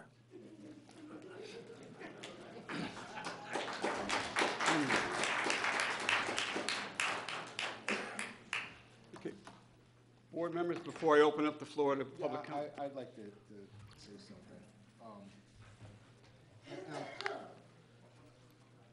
I didn't have a couple days to put it together. Sorry, mic's off. I did not have a couple days to put this together, so I'm gaining it now.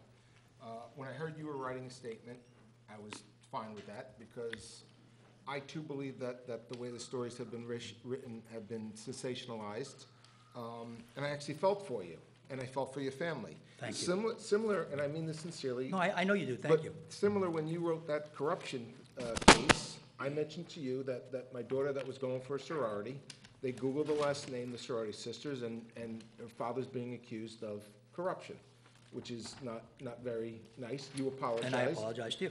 And that's Because where we I'm- have to work together. Correct, but that's where I'm getting to the point where, like, we're both family men. We're both community-driven. I was just quoting it, John, I'm sorry. And you don't like when you're called corruption in these articles, and I actually agree with you. And I don't like when I'm called corruption when there isn't any.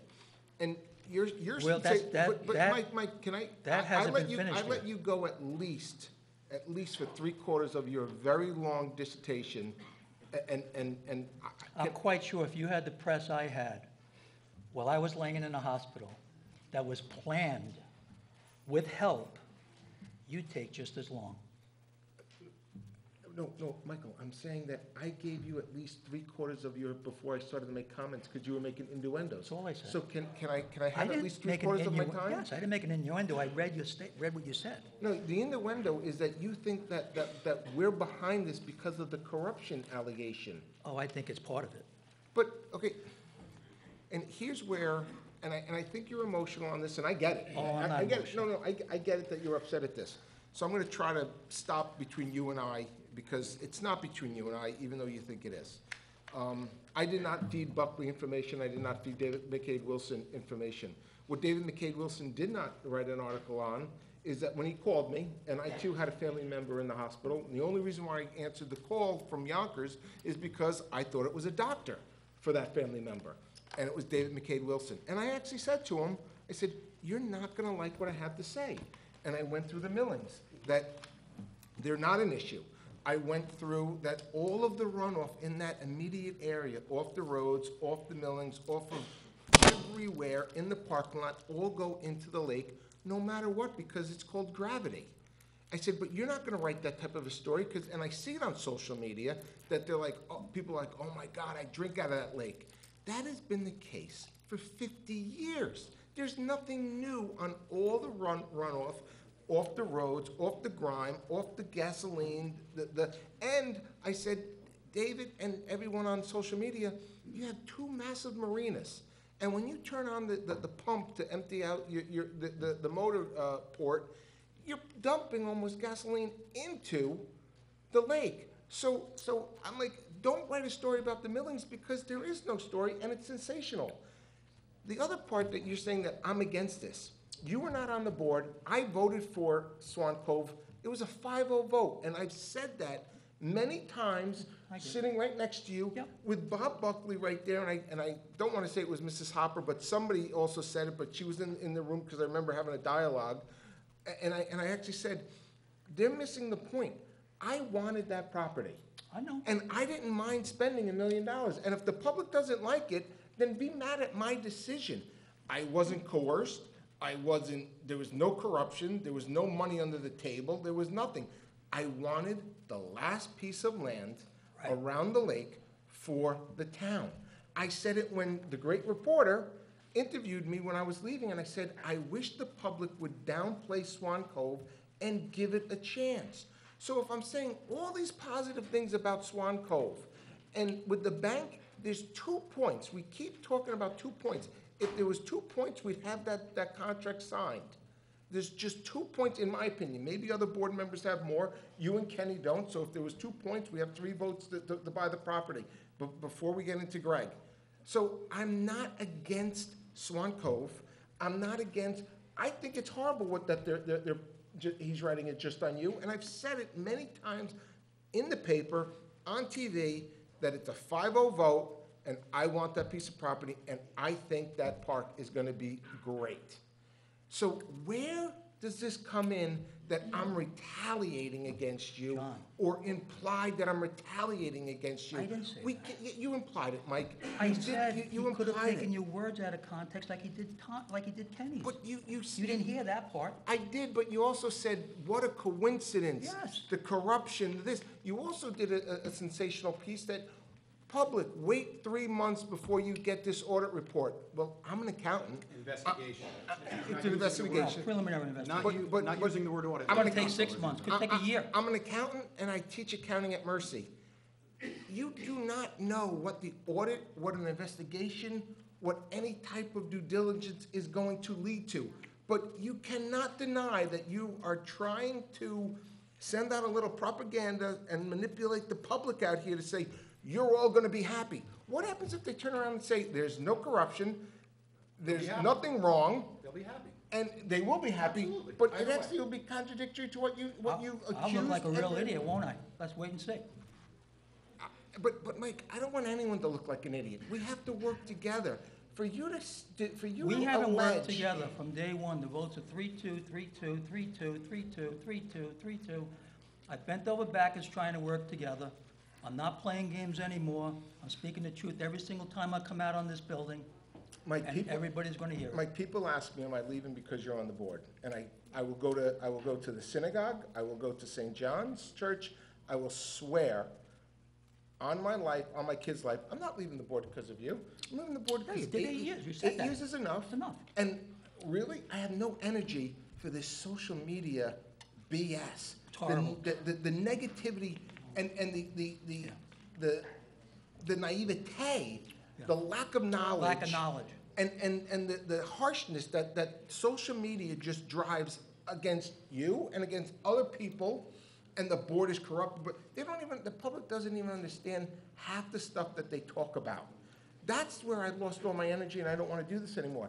And I have said many times, I'm collecting signatures, and I've said many times to people, Mike and I, Town board meeting. This is not a conversation that we all came here to. Mike and I agree on 99% of the end result. We both want 99.9%, we have the same end result. We want to get from A to B. Where Mike and I different is how we're going to get there. And I've said to you 100 times, when I'm off the board, I'm going to be on the sideline cheering the board to get to point B because I want the town to succeed. So where did I go against you? Yeah. Okay. Okay, you know, the funny thing is, and Kenny, so he could speak for about a half an hour, but now you're gonna listen to everyone say, stop, stop, stop. So you counter a little bit. I didn't tell you to stop. I know, but then maybe control the public then for me. All right. And if you don't like it, leave, because you sat here for a half an hour. I might do it now just out of spite for another 20 minutes. I'm still gonna get my time to speak too, so if you are tired, you should definitely go home. Yeah, it's not one-sided. It's not one-sided. And I was wrongly accused again, be it alleged, be it, I asked you to point blank and say I it, just but my read a God. statement. I didn't accuse you No, of anything. you said it's coincidence. All right. Okay, so I'm tired of the social media negative, now I'm tired of the one-sided public negativity. Whoever comes up here, God bless you, I wish you the best of luck, because I want the town to succeed. I see you smiling, Frank, I wish you all the best of luck. And I know Bob is here, and Mrs. Hopper. I wish you the best, I just said Mrs. Okay. Hopper before you said Let me it. tell you, something, I'm not friends with them. You know how many wars I had with him? John, you finished? Because Jonathan wants to say. I don't think it matters, so it's fine. It doesn't matter here, but I think the public is gonna see both sides, so it is what it is.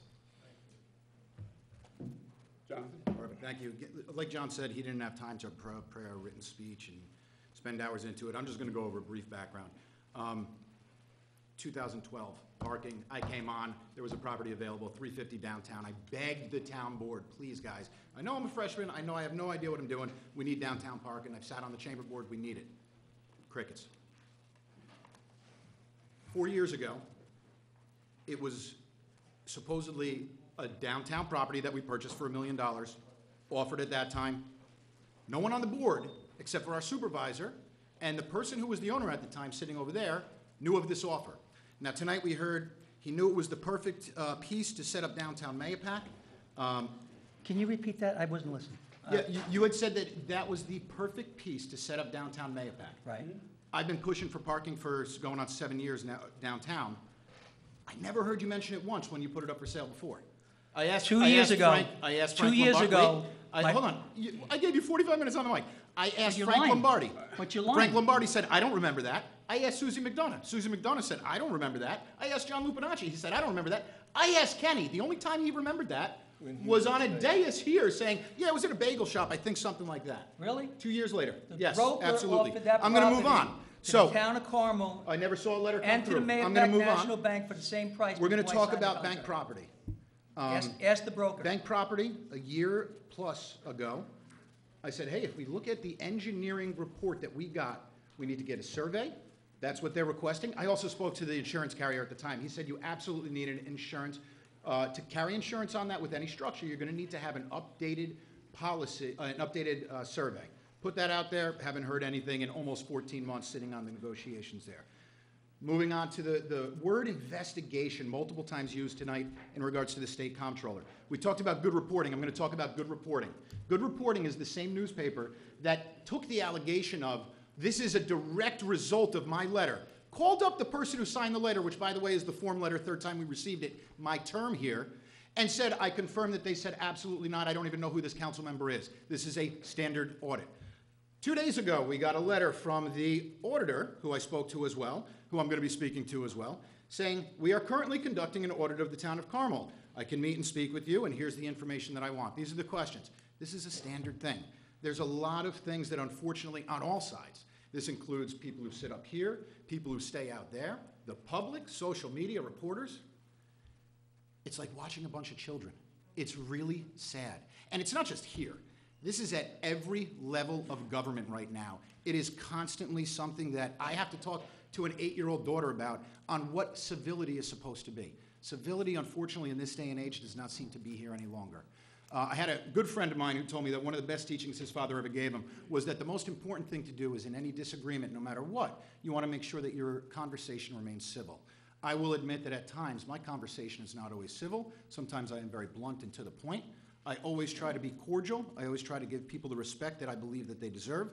I'm just concerned about a lot of the misinformation that goes across on every side. I'm concerned about how things are going forward. We talked about a bid tonight, and I abruptly said, whoa, hold on.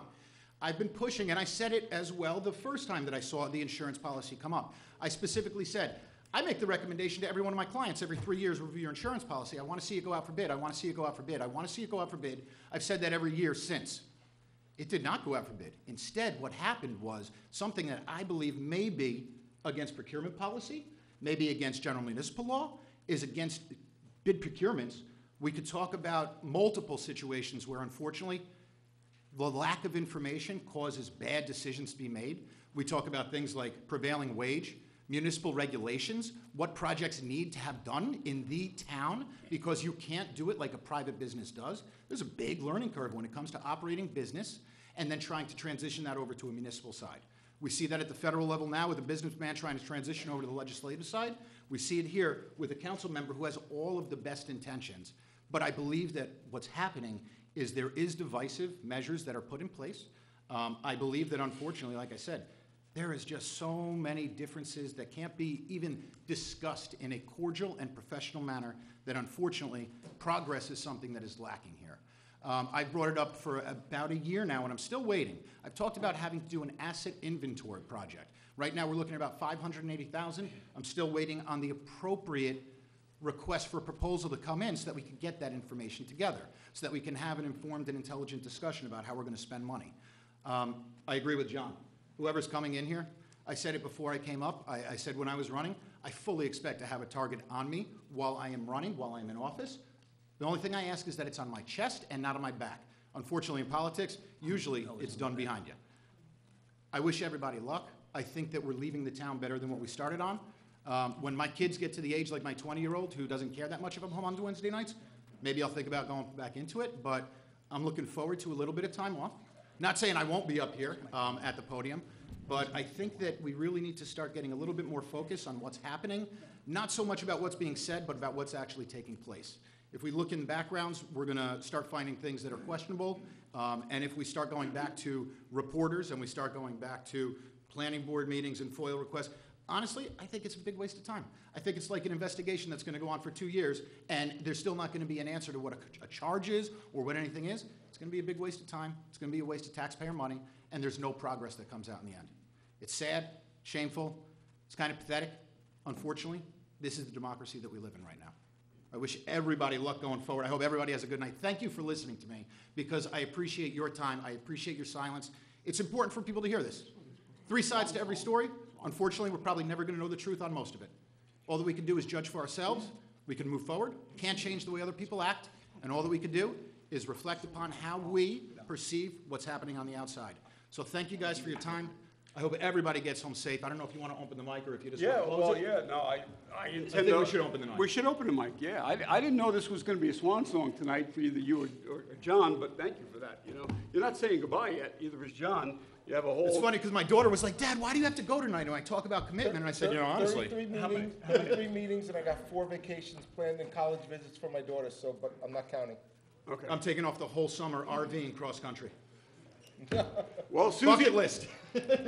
Susie took off 3 months. I was going to say 3 months, 3 weeks. So 3 meetings. I apologize. Okay. We're going to open up the floor to public comment. Please come up and state your name. And if you could limit your comments to 3 minutes, that'd be great. Absolutely, less than 3 minutes. First of all, thank you all for your service. I did not mean to interrupt you, John. I do not like seeing you guys going back and forth and bickering. Don't do it at the meeting. Don't do it at the meeting. Can you check, is that button on? They probably shut it There it off is. when There I it came goes. up. They know Not it yet. back there. Yeah. Can we please not forget about the businesses? We need parking. I'm about to take my 3rd location in downtown, and Wednesdays is one of the worst days, literally, because I have my meetings, and some people have to drive around for 20 minutes. And the worst thing I've seen on social media, and shame on you at home, because if you don't think there's a problem with parking downtown, you don't shop downtown. So don't speak about it, because I have literally, and I've stated this how many years? Since we sat on the board I've together for the chamber. stopped business owners from fistfights in the middle of Route 6. There is a huge problem, and I'm not hearing that, and that cannot be forgotten. So thank you for buying the land at whatever price. Yep, we should have done other things in the past, but we have it now. Let's make it beautiful, let's make it spectacular, and let's make it what our town deserves. And just real quick, I have had a problem with the Journal News and David McKay Wilson and his style for a really long time. They do not ever balance it out or publish one positive thing about our community and our town. Stop buying it. I'm done. And I would just want to mention that the Courier is also here, and they did a really good, well-balanced article last week on the town board meeting, and I want to thank them as well as the other papers. So, thank you, guys. Thank you, Jen. To comment on that, just down to that property that we're talking about, it will be an amazing project in the end when done the proper way. As long as it's done appropriately, worked with DOT, it is going to be one of the greatest things this community can have in the long run. For the price that was paid, like Councilman Borelli said, you look at the whole project, it's still well worth it. It's not even more of a real premium when you look at the value that we had as of July 31st, 2016 to what we had paid for it at the time, based on that reval. So I'm excited for what it's going to be. I'm not going to be part of the instrument that makes it all happen in the end, but I'm very excited to utilize it and see my family utilize it for generations, hopefully. Jonathan, you're right. That property of the project is priceless to the hamlet. And you will be involved because we ask the public to be involved. As you all know, I'm with the Chamber Lab. And, but more importantly, people, Michael and everyone, people will say all kinds of things to others to make them look good so they can be right. It's human nature. You cannot take what people like that say personally because it's not about you. And you cannot get distracted from the greater good. Swan Cove and the parking, as Jennifer said, is very much needed. It's going to be the center point for the Hamlet Business District.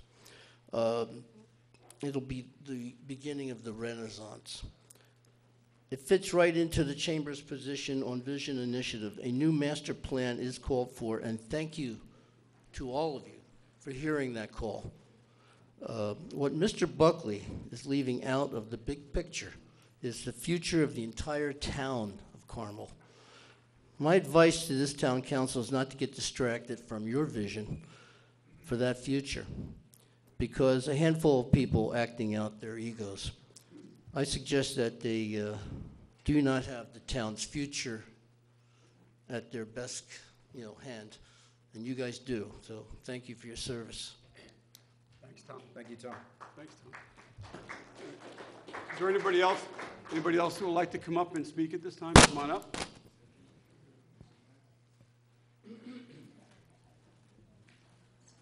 My name is Mike. I just want to say that a lot of times people are jealous of what goes on. Somebody's not successful, and they're complaining about somebody that is successful.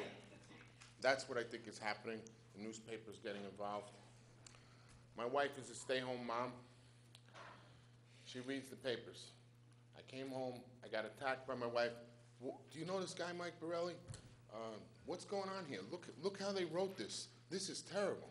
Okay? We all know that it's terrible.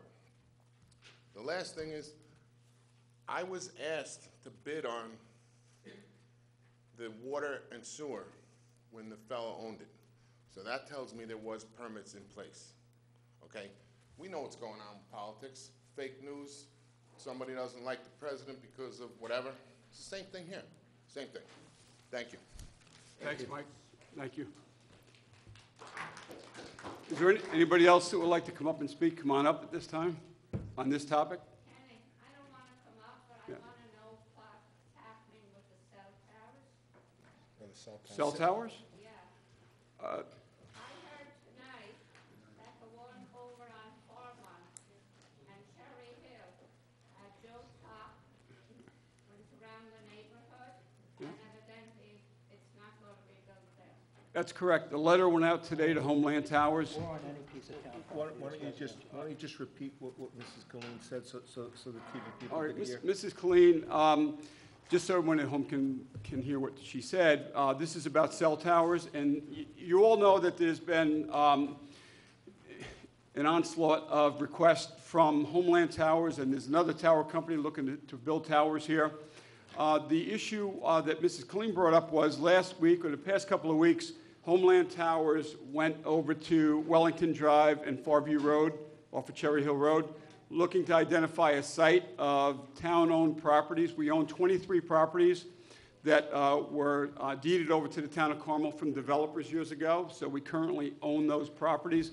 Most of them are deed restricted for recreation, but the two that Mrs. Colleen had brought up, this board had indicated that we are no longer interested in entering into a lease agreement with Homeland Towers on those two locations. We advised them today by a letter from my office that those two are off the table, that we will not enter into a lease agreement with Homeland Towers for either one of those sites. There is other sites that, it is 21 other sites, but I could tell you right now that out of all of those existing sites that are left, that perhaps they may show an interest in, if it's in a residential neighborhood and if it's deeded for recreation use, I, for one, will never agree to allow Homeland Towers to put up a tower on residential property. Put it out there, not all of us. All of us. This board will not That's why agree we asked them. to leasing property to Homeland Towers on any of those remaining properties. But we did send a formal letter to Homeland Towers advising them that Wellington Drive and Farview will never have a tower on town-owned lands. Now, here's the issue, is that Homeland Towers can go to individual property owners and propose a deal with them to enter into a lease agreement with their property, either on Wellington Drive or Farview Road. It is up to all of the residents that reside in that community, in those developments, to make sure that doesn't happen. Keep your neighbors in check, know what they're doing, don't spy on them, but know what they're doing, make sure they're not entering into a lease agreement with Homeland Towers or any other tower company. That's how you keep them out of your neighborhoods. Well, if you become aware of a neighbor who has met with Homeland Towers or is considering meeting with them to discuss a lease agreement for their property, I try to have a word with them. I would actually recommend going to Putnam County's real property tax website, going to the e-parcel, locating your residents, locating the parcels that are adjacent to you. They have contact information. get in touch with the people who own the property. And you guys should organize as a community. If the community organizes together and starts sending out the letters to property owners who maybe have landlocked property that's got acreage with nothing but woods, that to me is probably the site that they would be looking for. So if you can get in touch with those landowners that are usually on a landlocked property with acreage that's undevelopable, they're gonna be the ones who probably go to lease it. The other places that you would see are usually municipalities. I worked on a lease with Homeland Towers 12 or 13 years ago now down in South Salem for a fire district that's down there that I was the treasurer for. And they had worked taking over a contract from Inside Towers, but they will find exactly what they need in the location they need, and they will pay what they need to pay in order to get the service. So if you can contact your neighbors, that, to me, don't wait. But the problem, again, is I live, and I could contact all my neighbors. I have 6 parcels that are in between all of us that none of my neighbors actually own. So we would have to call these 6 other landowners who are probably in the city or Florida or California, and we would have to talk to them, hopefully before Homeland Towers does. So if it were in my neighborhood that they were looking, that's what I would be doing. I'd be going right to eParcel at Putnam County, and I would start trying to get contact information. Unfortunately, it will be a lot of work. You have a very good organized community, and you have a lot of intelligent people who are all there. I think that if you guys work together, you can definitely make it happen.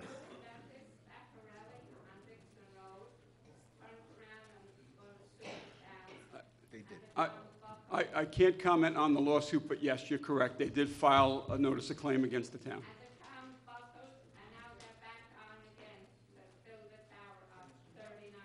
Well, the town didn't buckle. We were under advice of counsel.